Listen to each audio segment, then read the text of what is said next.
Great. Now we're live. Okay. Hello and welcome back. No, do your entrance. You think so? Yeah. Do it. Do your entrance. Put back away from the microphone when you do it. Hello and welcome to today's podcast about percussive therapy. So today's podcast is about percussive therapy. Yeah, we have to talk about differences and all that. But before we do, last week, how do you feel coming out of last week, Eric? Last week was pretty good for me. I had a couple good wins. Like, I've been doing much more focus on my gymnastics. I've been like really leaning towards the planche. So I've been really geeking out on like planche work, even though I know it's super, super hard. I'm kind of pretty focused on getting one now. I saw your geekiness on your stories. Yeah, it was good. But we'll see if it lasts. I don't know. That's such a long-term skill to obtain. Like, it's not like I'm going to like lock it next week or next month. I keep talking trash about working up to an iron cross. I've gotten close a couple times. Yeah. You still use your ring thing for it? Yeah, I play with the ring thing. Not as much as I need to, though. Yeah. Those long-term skills are just, they're so grindy to like try to like isolate, and you can like lose steam. Aside from that, I've had some new online clients that I've been working with that I'm pretty excited to work with. I'm trying to develop more systems. Like, you know this, and anyone listening, like, I've been a trainer for 10 years, an in-person trainer. I've only been an online coach for maybe 2 years. And during those 2 years, it's still like I didn't have a hell of a lot of guidance on like what's the best approach, the best way to like do, you know, like video assessments. How do you communicate? How often should you check in with people? Like, all the little systematic things that we had as in-person coaches, I didn't really have them for online coaching. So I've been trying to develop my own systems. Having new clients come with me is kind of forcing me to do the work and kind of create my own systems and establish more of a solid foundation to be a better online coach. Right. Which has been exciting. Yeah, it's fun. Good. Yeah. Love it. Well, I took on a couple new clients that I'm excited about. One of them, 13-year-old kid. He's had an ACL tear. Just showing him how to rehab his knee. Had one of my clients that's a chiropractor. She's virtually out of pain now, so another back pain issue dealt with. And she sent me a few people to help with their issue. One of them's a shoulder. One of them's got some hip stuff. The other one's another chiro with back stuff, which is, you know, the therapy that they do for people is a lot of leaning over the table and stuff. So it makes sense, but it kind of sounds comical when you're like a chiropractor that needs help with their back. Yeah. But yeah, you know, I always get really excited about that. But, you know, on the bigger picture, I got to meet my nephew for the first time. Mm-hmm. So Sarah's twin sister, Christy, had a little boy named Hendrik, and he's the cutest little thing. We got to see them out in Old, so that was a big win. And then Sarah is coming up on Monday. She's going to be halfway on this pregnancy. Oh, that's fast. Yeah, it's fast for everyone but her. I'm very curious. I know you're curious, but I'm very curious what number 3's personality is going to be like, because I've had the pleasure to distinguish the difference between like Lucas versus Will's like personality, and they do have like a uniqueness to them. So I'm like, what's his third one going to be? Oh, dude, it's like open up a pack of cards. Yeah, like a booster pack of Pokemon cards. Yeah, except for I'm super old, so it was Marvel. Okay. You know, before they had the technology to do the movies, Lou Ferrigno was trying to act a fool as the Hulk. Yeah. You know, But how did you feel after the last podcast? So we talked about should kids lift. Spoiler alert. Yeah. Spoiler. They should lift. Yeah. I just find it funny because, like, of course we want to take care of our kids and stuff, but it's no different than prenatal or postnatal training. Like, it needs to be customized based on their skill level. Yeah, you know, and even then, like prenatal, postnatal, there's so many people that have the belief of like, oh, I shouldn't work out while I'm pregnant, or I shouldn't do this after baby. Like, I just need to do nothing. Like, that's doing nothing safest. Well, I just find it funny when you get like a reference point, like nothing heavier than 10 pounds. And it's like, nothing heavier than 10 pounds. That 10 pounds is different depending on the person. Yeah. So, you know, how are you going to say something like that? That sounds crazy to me. It's like 10 pounds for me is different than 10 pounds for William, obviously. Mm-hmm. But even between adults, you know, 300 pounds on the bar for me is different than 300 pounds on the bar for Yeah, a lot of different it's very, very relative. So, yeah, it's crazy. But end of the day, kids should be lifting. Should we supervise them and have somebody that's educated on the matter? Yes. Should we be grinding them into the ground, trying to live our dreams through them? Negative. That would be a no. It should be something that they are excited and happy to do. It should be fun. You can make a game out of it and keep it safe. They got to play by the rules. Well, and I think one of the things that Stan's mentioning, we just kind of touched on it at the end, the risks of them not exercising and learning how to lift far outweigh the risks of them doing it, even if they don't do it with somebody that's that good at it. Yeah. Do you think anybody's ever like lifted weights? This is just a dumb question. This is a very opinionated, controversial question. I'm like, do you think anybody's lifted weights, lost weight, gotten stronger, and felt worse about themselves? Like lost confidence or felt like not accomplished or like felt worse? Like, oh man. I would say that's process specific. Like they got there by doing a whole bunch of drugs or like dysfunctional behaviors. Maybe they did feel worse, but yeah, dumb question. Yeah. Let's not get too far into that because we can kill that. Opinionated question. Yeah. Let's talk about massage guns. Okay, so starting out with massage guns, we got a couple here. We got the Theragun. I think this is the Pro Theragun. Yeah, it's a good one. And mine is the Opov Pro M3. Ooh, the M3. Yeah, it's better than BMW make it? It's better than the M1 or 2, I think, and it's better than the M regular 3 because it's the Pro. Oh, okay. Yeah, it's science. Yeah, hashtag. So these here, just to get our terms specific, you'll hear vibration therapy and percussive therapy talked about. Percussive therapy is going to be things like this, that when you see our reel, and it's going to be good, so you should see it. When you see the reel in slow motion, you're going to see the ripple of soft tissue happen when we percuss that tissue. Slow motion. So that's percussive therapy. And then there's also going to be vibration therapy, which is usually like a ball or a foam roller that vibrates. There's pros and cons to each, actually. Which I've never actually seen. I have one. Do you? I've never seen a foam roller or like a lacrosse ball or anything to that level that vibrates. I've never seen a vibrating. Yeah, somebody gave me this big softball looking one that you can turn the vibration on. And it works really good for isometric ramping type stuff. Yeah. So, okay, so a bit of background here. We are talking about specifically something for therapy. So the question we're posing is, are massage guns worth the investment? And because the question is framed that way, there's a specific kind of... Are they worth the investment? I'm curious if they claim, like, do they actually do everything they claim to do? Should I go over the claims? I want to hear the claims. Let's hit the claims. So I basically, like, anytime we researched, what was the last thing? BCAAs. I researched all, like, a bunch of, like, multiple supplement companies. Yeah. I wanted to see how they're marketing it. So I looked at these massage guns marketing, and they're like, injury prevention and recovery, promote blood circulation, releases lactic acid, improves flexibility and muscle plasticity, reduces inflammation, and breaks down scar tissue. One of them said economical advantage for the fact that you don't have to pay a professional practitioner to actually go to work on you. You can just do it quickly by yourself. Like it's a massage gun, and it'll hit you harder and theoretically faster than what your massage therapist could do. So let's start with that one. Is that fair? Economical? Start with the economical. The economic advantages? So we're going to talk about the pathways that this is going to act on. We're going to talk about all the other claims, but first and foremost, I actually don't really care what the tool is. If you think you can wield it like a trained professional, you're probably mistaken. Yeah.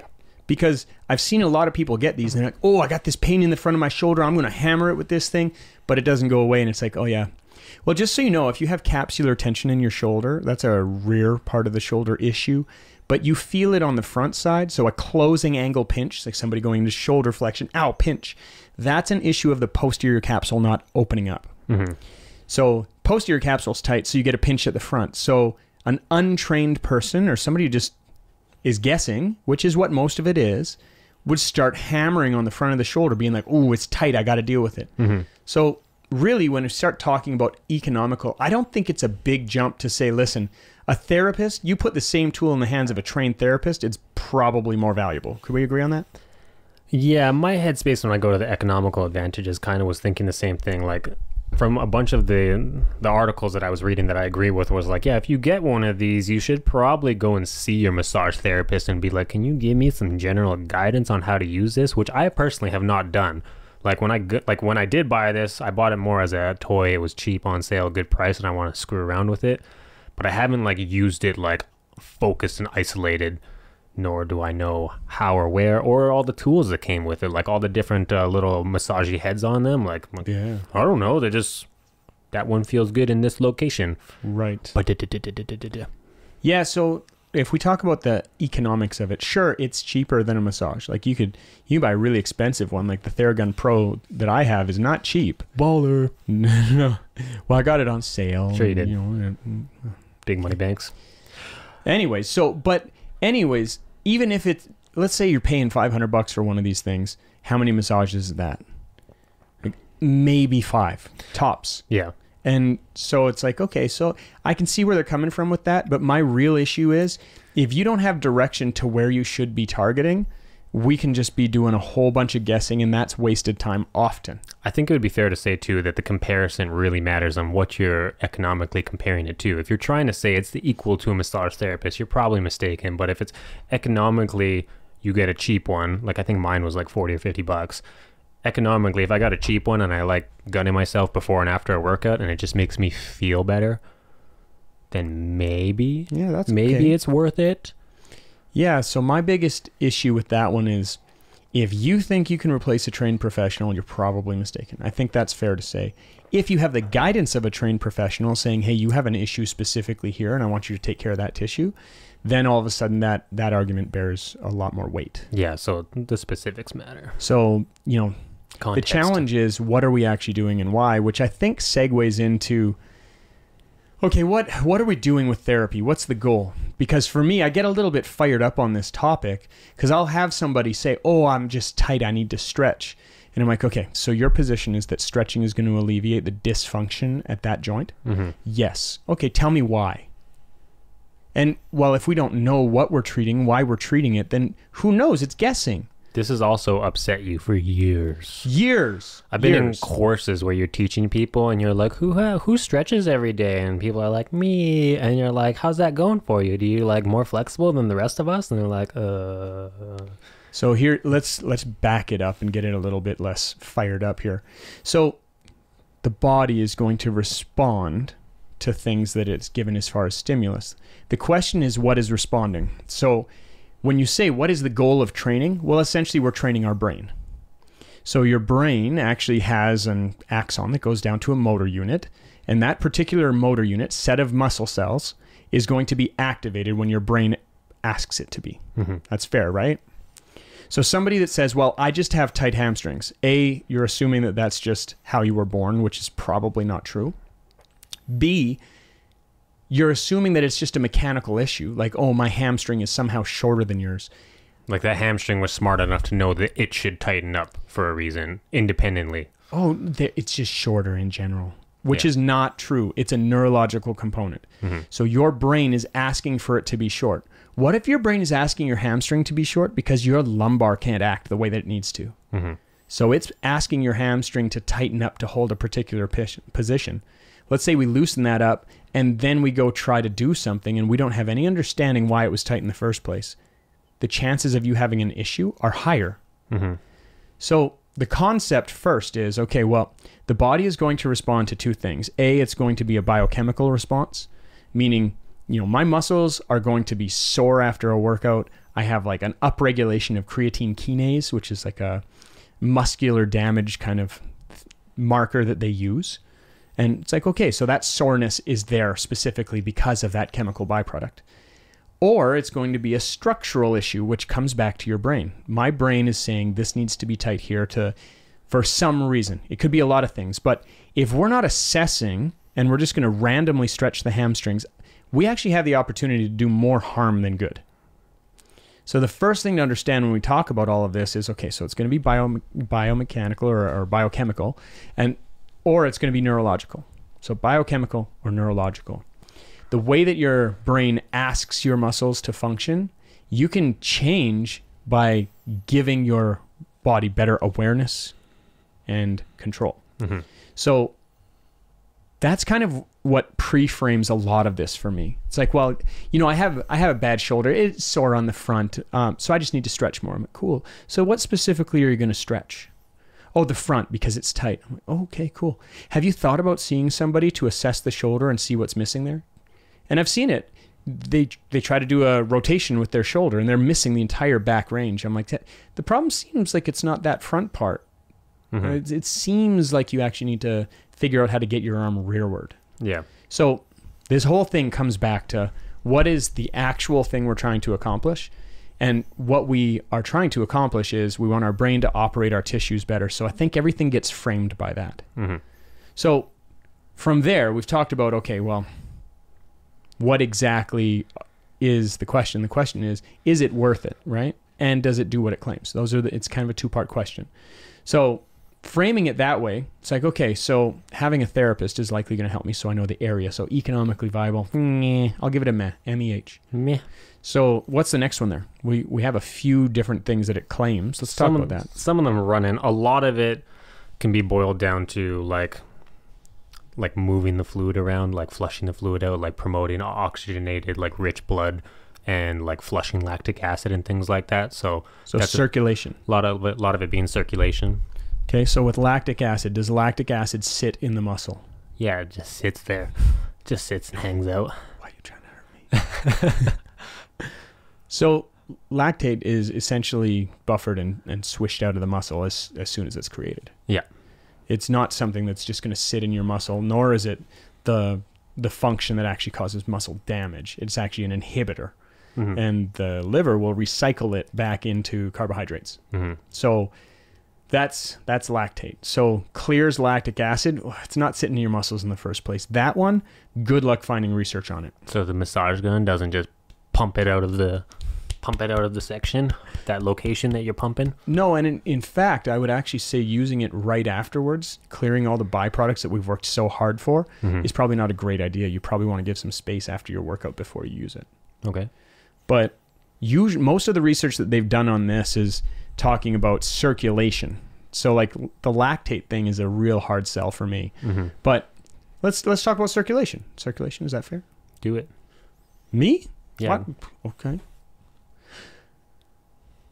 How does circulation happen in the body? We have our arteries take blood out, right? And that's via blood pressure. Mm-hmm.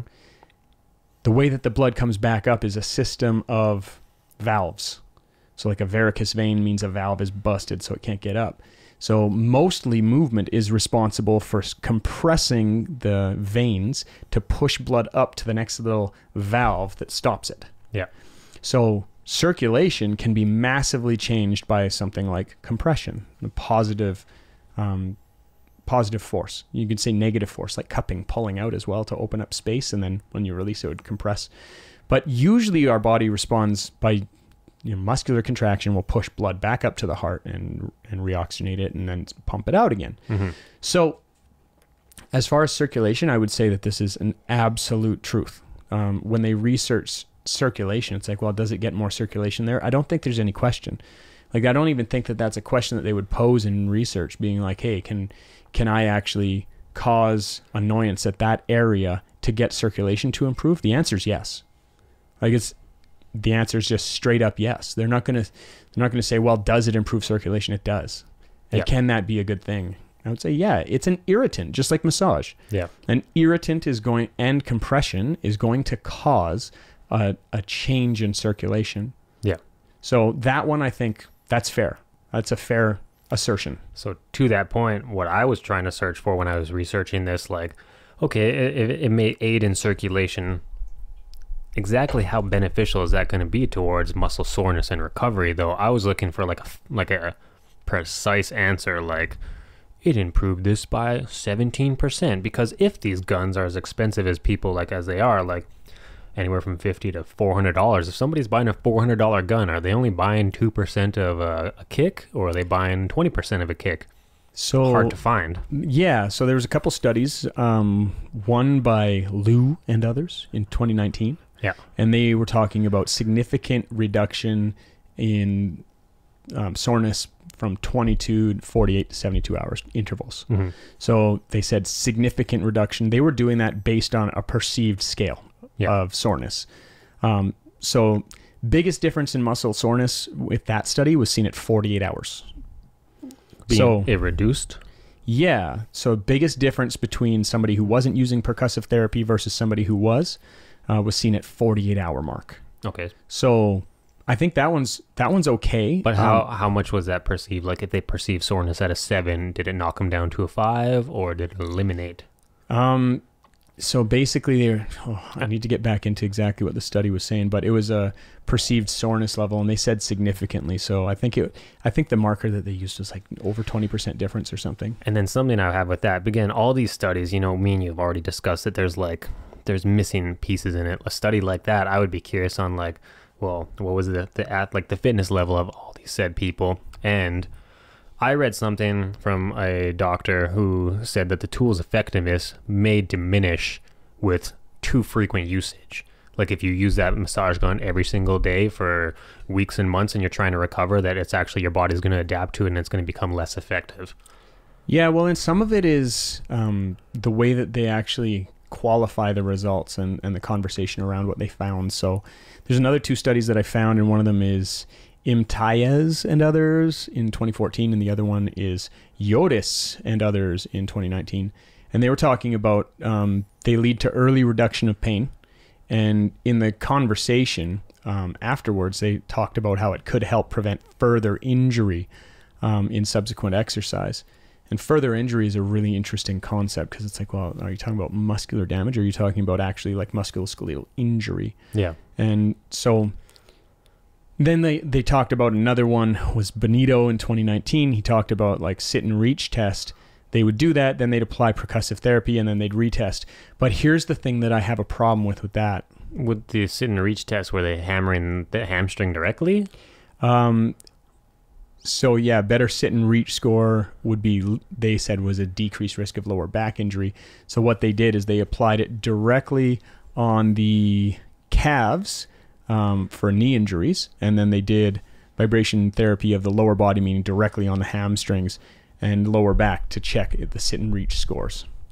So in both of them, they're like, oh, it improved after it. It's like, well, yeah, you know what else would improve it? Do it once, stand up, have a glass of water, or stand up and let me slap you in the mouth. Like almost anything, you could actually just do it and do nothing and you would have a better score. What's that called? So find the big boy word. It's facilitation, neurological facilitation. Yeah, and that's something that what do? They do that with magnetic bracelets in the mall, right? Hey, buddy, come over here. Oh, they did it with smart water. Let me push you over. Oh, see how easy you fell over because you suck. But if I put this magnetic bracelet on you, wow, you're so stable now. Whoa. Oh man, I used to watch people do the stand and reach test for smart water. They try to touch your toes. Okay. Stand up, now have a sip of this smart water. It's ionized. Such a hack. And then they would go and they're like, oh man, I went further. I need this water. I'm like, oh man. That water's game changing. You're not going to upregulate exponentially going forward. Sorry, what was the word again? Neurological facilitation. Okay. So you like that? It's not as big of a word as I thought it was going to be. I was like, can you make it bigger? No. You can't create words. But my biggest issue with this is like, okay, well, you could do anything or nothing. I actually in class a few times have done like the laying hamstring test. I'm teaching people a mobility class and I'll be like, okay, raise it up as high as you can. Good. Yeah, now squeeze that as hard as you can for a second. Good, now put it down. And then I like circle around my own belly button and like diddle my belly button. Boop, boop, boop, boop, boop. And then I say, try it again. And I'm like, ladies and gentlemen, look what I did by diddling my own belly button. The fact is that we can facilitate better movement via doing movements. So why don't we do that? Mm-hmm. So when we're looking at this, it's like, okay, well, does it improve circulation? I would say that's a check mark. Does improve circulation. To what end? Cha-ching. That's a bit of a question mark. To what end? Less muscle soreness afterwards. Was that all the studies that you had? You've mentioned 3 thus far. No, I have a few more. I think I've mentioned 4, but yeah. The next ones, we're talking about Benito in 2019 and Fuller in 2015, and they're talking about Fuller was actually going like vibrating massage guns and stretching versus regular massage after exercise. Mm-hmm. And they found that there was no significant difference between the two when they were testing damage markers. So creatine kinase, a common damage marker after exercise. Yeah, CK protein. Not Calvin Klein though. But when they did that, there was like, oh, there's not that real significant difference between the two. It's like, okay, well, if we massage the same place with percussion versus a massage therapist, they're saying there's no significant biochemical differences. I would be really interested to see what the actual function would be like and what the actual training applied was like. But that I don't know. And then, getting back into Benito, he talked about, pressure from massage guns and vibrating foam rollers increase blood flow to the work muscles, increases movement of waste products away from the muscles, brings in more nutrients, which leads to quicker recovery. So recovery and circulation tend to they overlap in that fashion. I think you can see why. But the idea that the gun is as good as the therapist, I think, is totally broken because they're just checking biochemical markers. Yeah. So, but yeah, it's one of these things that as we get into it, you see that it's like, okay, well, does it improve circulation? Yes. To what end? Well, less muscle soreness. That's a claim that they make, right? Mm-hmm. So less muscle soreness, perceived muscle soreness. And the study said that's actually a thing. Yeah, especially at 40-hour mark. My question is that a good thing? And when we talk about the actual... To people who don't like pain, it is. Well, maybe, but if you have less sensation of something, that would mean less awareness of something, correct? Yeah. What is our goal in training? Well, people want to look good, really pretty. They'd like to look good. The best way to look good would be to be able to consistently exercise, right? Yeah. So if we're injured, we can't do that, and it's a problem. When we look at something like a foam roller, massage gun, something like that, part of what we're getting is neurological down regulation. Mm-hmm. Meaning, if I apply pain to your quad, the muscle will yield. It'll relax. Yeah. Is that a good thing? That really depends on the situation. But I'll tell you, if I give you like a 9 out of 10 soreness, you sitting there, you'll be like, you know what? My generalized pain there is less. Mm-hmm. Your brain has a new standard for, oh man, this sucks. So when you drop it off, it's like when you get in water, you're like, ooh, this is cold. But then you get in something colder and you're like, oh man, that changed my expression, my thought of what cold is. Mm-hmm.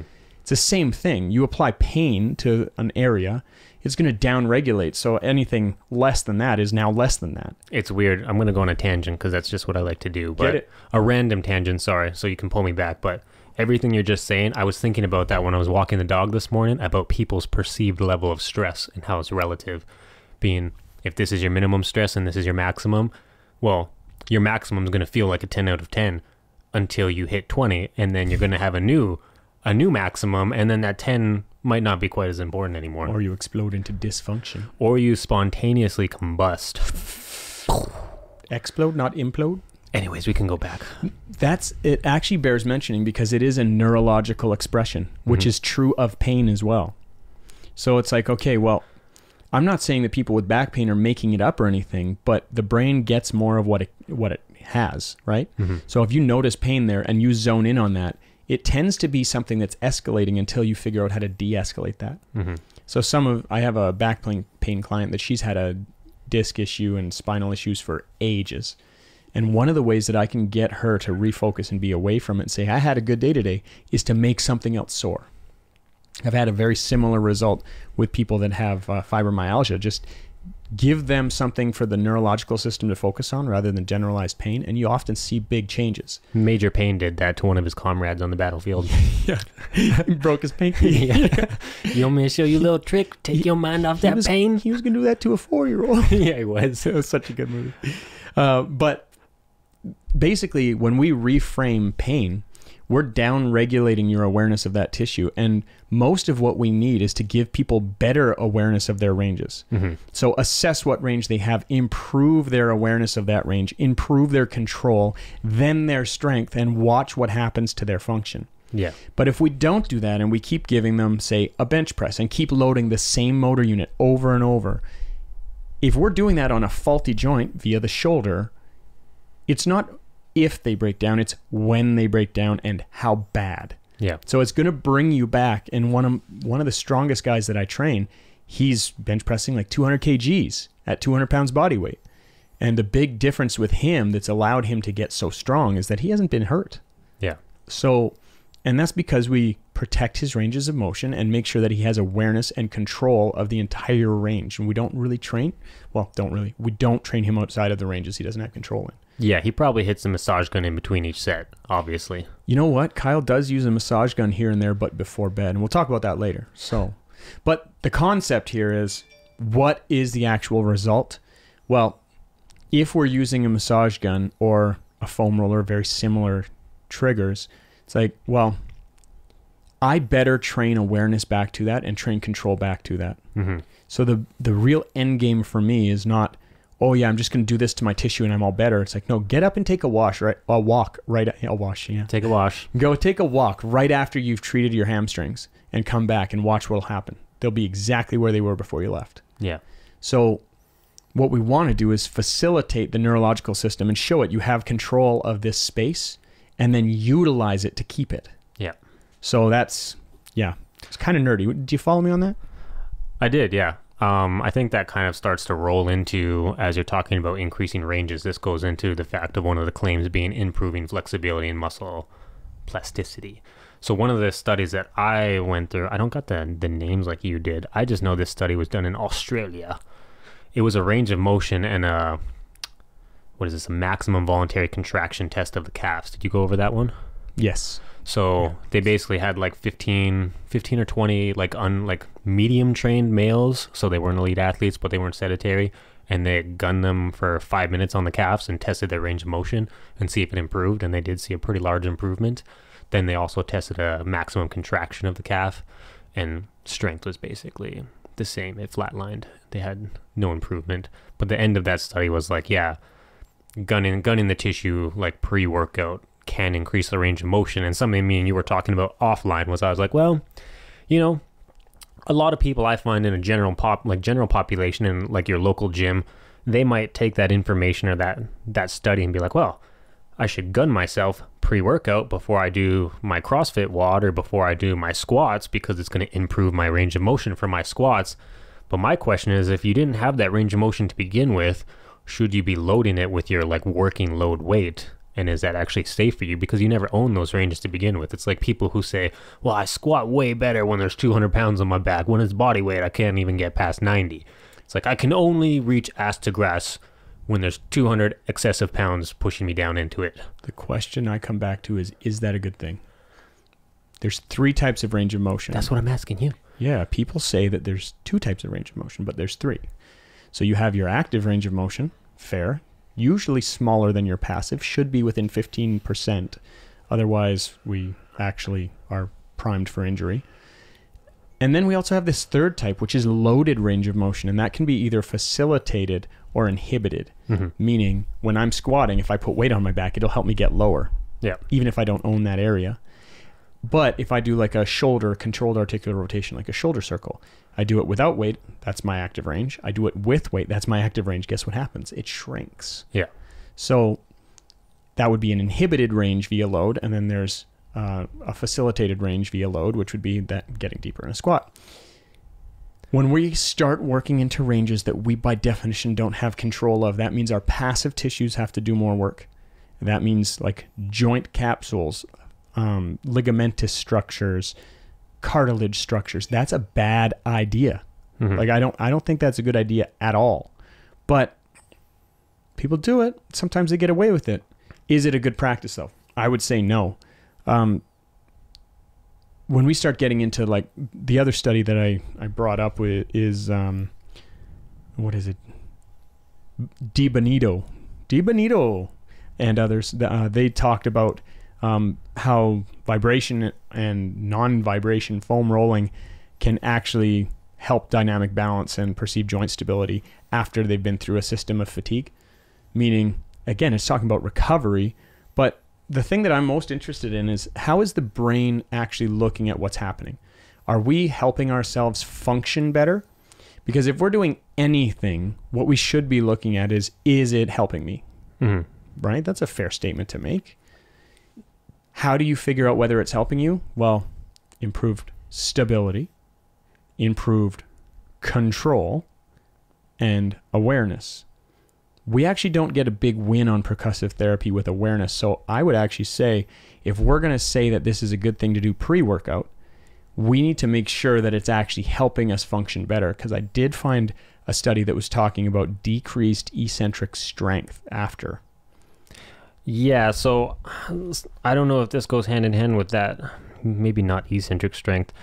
There was some research that I was reading that talked about the GTO, like the Golgi tendon organ. Golgi tendon organ, yeah. Which it intentionally inhibits contraction.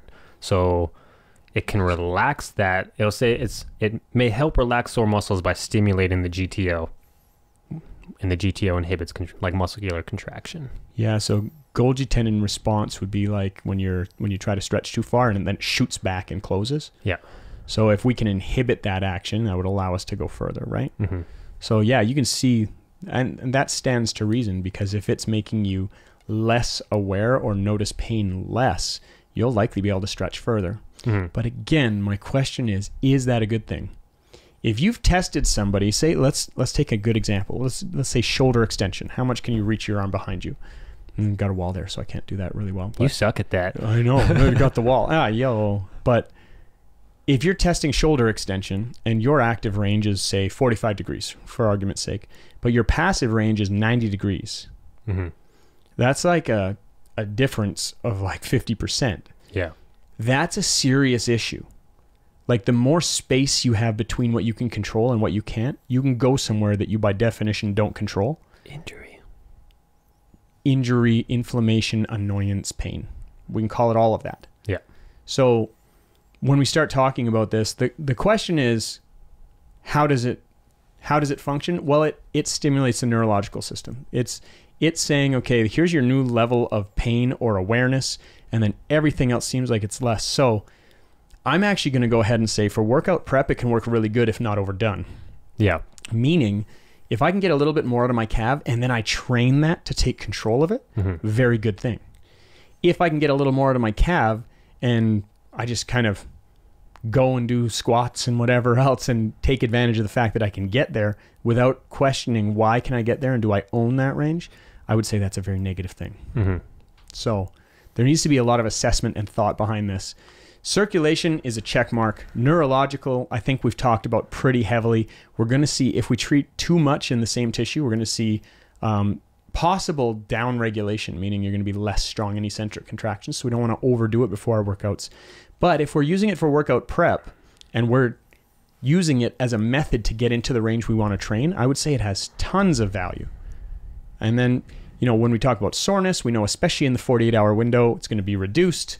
As far as recovery, because of circulation, things are going to be a little bit better, especially in the 48-hour mark. We're going to feel a little bit less sore. But when we talk about soreness, can we chat briefly on the gate control theory of pain? Yeah, we can. Sounds hot. Gate control theory of pain. Let's talk about it. I'm sure you could talk about it more than me, but essentially, like, the way I would explain it to somebody is it's like that neurological sensation of like, oh, you put your hand on the stove and it burns the finger and you go, oh shit, and you start shaking your finger and you put it in your mouth and like you suck on it for a second. You're essentially like overloading like that system to distract yourself from that pain temporarily. That's right. So when you're gunning yourself, you're essentially kind of doing the same thing. Yeah, very similar. Like it's kind of the concept we were talking about. We can call it the major pain theory. Okay, perfect. Yeah, you break the baby finger. Speaking my language. You're going to notice that shot in the leg once you break a finger. Yeah. It's a really similar thing where, like, if we're having an issue with a particular zone, can we deflect to another area, and will that help us out with that pain? I would say yes, for sure. The question is it a good thing? Because sometimes that focus on that area is a good thing, especially in acute injury. Like, hey, listen, my ankle hurts. Well, that's probably good because you shouldn't walk on it right now because you rolled it real bad. Yeah, it hurts for a reason. Yeah. So again, it comes back to the same things that I talk to my clients about a lot. It starts with awareness, then we're going to build function, and then we can start asking for performance. When we try to skip variables in there and go beyond what we actually have available, that's when we run into big issues. Mm-hmm. So, yeah, So muscle soreness, we can have some decrease in that. Whether that's good or not is kind of out for debate. But let's come back to the whole thing. Like, is it worth buying one of these? Here's what I'm going to position. I think that having the availability of one of these, when you do it under guidance of a trained professional, it's like, hey, listen, you have a shoulder. We've assessed the shoulder. Here's what you should be treating to help me out in between. After you treat it, here's how you train it. Very valuable. It can work. And I would say they are worth it. If you're buying it and you're just going to free ball it and just hammer, you know what, my pec hurts, I'm going to smash my pec. I would say that it's not worth it at that point. What about for people? Because I actually know people like this who are like, they just like, you know, I don't really know how to use it, but I just like hit the like almost my full body on the lowest setting, just kind of hit everywhere. It just feels good. It's kind of almost just like a recovery strategy at night. You're just sitting in bed watching Netflix. You do a full body little gun session for 20 minutes just to feel good, and then you go to sleep. I would say it's not going to hurt you. I would say that, but I'd say there's so much more value to be taken. Is it better than doing zero? I would actually say yes. Mm-hmm. My position is that it's still worth it, but that comes with a caveat. It's like, is it worth it? Yeah. Should we use it for some recovery work? Yeah. But as soon as you create gaps between what you can do passively and actively, we've got a big problem. So the caveat I'm going to give is if you're actively training your ranges. Okay.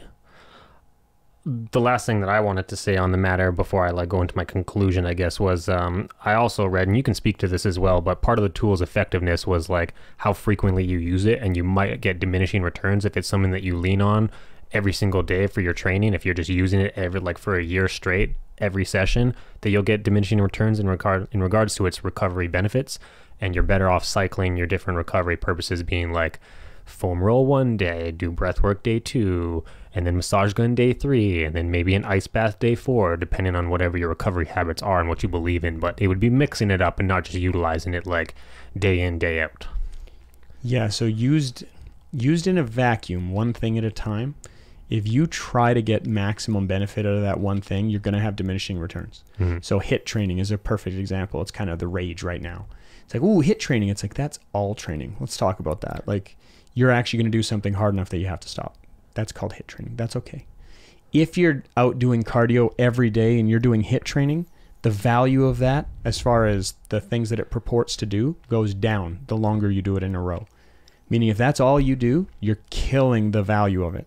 Mm-hmm. What if you did, so most research will say, you know, after 5 bouts, you're no longer getting these big changes. So take a rest and go do something that's like zone 2 or zone 3 or even zone 1 and come back and apply it again. And your body is going to be potentiated and ready to use that stimulus again. Yeah. But cycling almost anything is a good idea. So is using that a great idea? Yeah. I actually think that the diminishing returns would exist even if you're using it really well. Meaning I keep doing more and more challenging drills to challenge my end range. Well, you're going to get to a point that's like, well, this is what your body can do. Like that's how that structure's made. You're not going to get more than that. So it's going to be diminishing anyway. But are you saying the possibilities are endless? Or they're not endless? Yeah, I'm saying each person is going to get to their genetic endpoint. Oh, I know. Elon Musk is going to challenge you on that. I swear. Unless you start injecting nucleic acid and splicing genetics. Yeah, exactly. Even then, though, like a structure like the shoulder, it's only going to give you so much, right?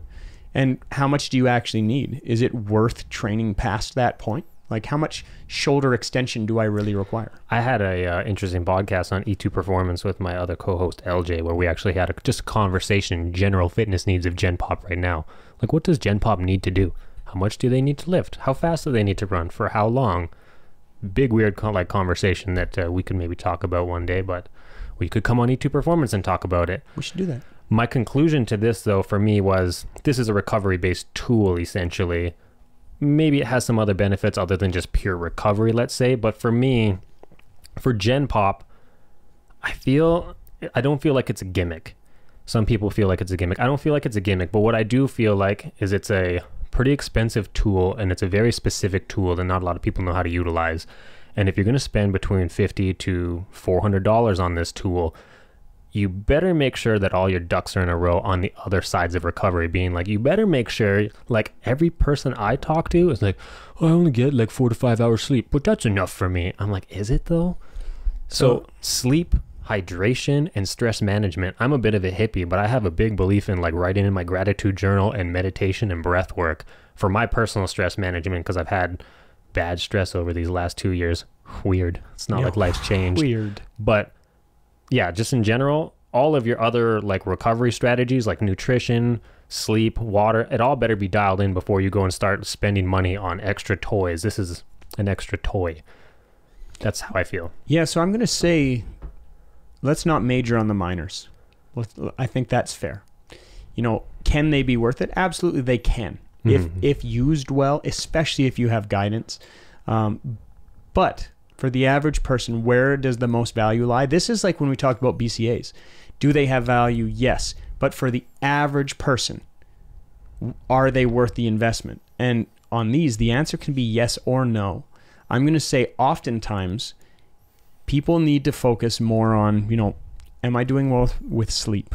Am I doing well with my diet? Am I getting enough protein is kind of the commonality that's an issue. Yeah. And you heard me say, you know, BCAs, for somebody who's getting enough protein, don't make a difference. For somebody who's not, let her buck, man. Hit it. So it's very similar here. You've got this pyramid, and I'd like to say, you know, make the first step that's going to have the biggest impact. It's like, okay, so I'm going to get a more consistent diet with protein. Beautiful, I've got that. Okay, now we can start adding other things. And I like to get people exercising first because they tend to be more motivated to do their nutrition, but I don't really care. Is your exercise and nutrition pretty close to in line? Yeah. Cool. How about your sleep? Good. Okay, those are the big three. Yeah. Once you have those three pretty locked in, then it's like, you know, can I add some other stuff? Is there value? My answer is yes. But again, let's not major in the minors. Let's focus on the big ones. And we're going to come back a lot of times to this concept of, have I taken care of the lowest hanging fruit first? The other thing that I wanted to end on with this gun too, maybe not end on, but less is more. And these guns, they keep getting them stronger, meaner, with harder hitting heads. And all the research that I study was like, you should not be hammering yourself at maximum power just because it's maximum power and you can handle that pain. It was essentially less is more, and you should be gunning yourself on the lower settings and spending less time than you think on the areas that you're trying to quote unquote recover. Fair deal. Let me ask you this. How do you use your gun? Because you have one. You obviously have one. I definitely have one. There we go. And I bought it with money. I'm glad you bought it with money and not blood. Yeah. Yeah. I should have. No, honestly. Was it blood money? No, honestly, the story behind this gun is I've seen them around for a while, and I was never really that bought into actually buying one because I didn't think that the benefits for me specifically were going to be like extreme, and I didn't think I'd be bought into utilizing it. My dad hit up this place called Crazy Bins in Calgary here, which is essentially an Amazon warehouse place that just sells stuff dirt cheap. And he texted me like, hey, they got this gun and it's really, really cheap. Did you want it? And I was like, okay. And I got it, and I used it maybe once or twice playfully, and then it's just been sitting in the box. Well, I'll talk about mine. You know. Yeah, gun it. So I got mine. I wasn't really excited about it. Sarah got it for me for my birthday, actually. Yeah, that's a baller gun. Sarah's a baller. Sarah, heavy baller. Did she buy it with blood money too? She's also Scottish, so you know she finds the right deal too. Oh, okay. But she got it for me for my birthday, and what I use it for is to deal with muscle spasticity caused by my condition. Mm-hmm. So what do I treat mainly? I'm treating stuff that actually inhibits me from proper gait well. Mm-hmm. And at certain times, I have areas that are spastic, which is a very big annoyance. If I use that, I can inhibit the spasticity. So if I have overactive tissue there. It wants to be tight. My toes want to be stuck pointed. For a reference for everybody, spasticity being like muscles stay cramped, like squeezing. Contracted. Yeah. So if that muscle in my calf stays cramped, then I have a hard time doing things that are normal. Mm-hmm. So can I use it and have a change there? Yeah. What I do is I treat my calf, and then I will actually work on active range in a bent and straight leg environment to try to keep awareness of that tissue, because that's my main issue. Yeah. I don't want to lose awareness. I don't want to lose range. So do I use mine? Yes. How often? Probably about twice, maybe 3 times a week, usually before bed, usually in a targeted range changing workout. So that's a fair amount though. Yeah. So what I'm going to say is, yeah, I do think they're worth it. There's a few caveats to that. And, you know, one of them is don't major in the minors, get the basic stuff taken care of first. But depending on your situation, they can be a very valuable tool. And I see Jeff Caskelli at Tower Physio, and he gives me a lot of really good stuff to work on what I'm dealing with. And so, you know, between my time in the industry, which started in 2006, meaning we're rolling up, 16 years now? Between the information I have and the information I get from my therapists, I think that it is valuable. Your biceps still look great for being an old man, by the way. Can you backhanded can compliment? You define old for me? Backhanded slap. When do you become old? That's My wife's grandma, she passed away at 93. She lived alone the entire time, and she'd be like, I'm picking up the old people for church today. And then we found out that they're like 70. That's what I'm going to talk about with LJ on the podcast this Friday. Yeah. When do you become old? Yeah, I would say when you start feeling that way, when you yield. Yeah, I asked her in her 90s, Sarah asked her, she's like, okay, so listen, how old do you feel? She's like, I don't know, somewhere in my mid-70s. She's still, her last Christmas with us, she cooked Christmas dinner at her house. And when she got pancreatic cancer, she drove herself in her car at 93 to the hospice that she had planned and had her affairs in order. She was a baller. Yeah. Like that's how you live life like a gangster. Yeah. When do you feel like, when do you get old? Like me and you just played at the playground this summer. Oh, and yeah. Other adults are probably driving by like, look at these grown-ass men playing on the playground. Okay, Curtis, I'm going to do this, then you have to do it, and then you do something, and then I'll do it. It's a game of add-on. Well, my plan is to refuse to yield, and we'll see how that plays out. I like it. So, I like this episode. It was fun. Maybe I should reach out to some of my professionals and see if they can educate me a little bit on if I want to use this thing, where I should. There you go. Well, thanks for, if you're here still, thanks for joining us. Instagram, we have Eric.Berge, is it? With an E? Indeed. And then I'm CoachCurt.h. You know, throw us a like, throw us a follow. Yeah. And we'll see you in the future. We're going to be releasing reels on each of our episodes, and they're probably going to be ridiculous. So go and peep those, check them out. We have fun with it. Yeah.